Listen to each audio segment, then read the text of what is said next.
ఆ మధ్య కోలీవుడ్ లో ఓ popular singer star heroines private photos కొన్ని వీడియోలను సోషల్ మీడియా ద్వారా రిలీజ్ చేశారనే విషయం ఇండియన్ సినిమా ఇండస్ట్రీలో సెన్సేషన్ గా మారిన సంగతి తెలిసిందే.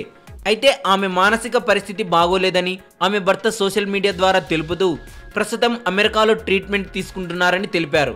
అయితే తాజాగా వాటి గురించి ఇప్పుడు ఆ సింగర్ ఆరా తీస్తోందట. ఇలా ఎలా జరిగిందని, heroines singer private photos videos బయటకు రావడం పట్ల తెగ బాధపడిపోతోందట. తన అకౌంట్ హ్యాక్ చేసిన వారే ఇలాంటి పనికి పాల్పడి ఉంటారని భావిస్తోందట. తను చెప్పేది నిజమని అంటోందట. అలాగే మళ్ళీ కెరీర్ పై దృష్టి పెట్టి సింగర్ గా బిజీ అవుతానని తన సన్నిహితులతో ఆమె చెబుతున్నారని సమాచారం.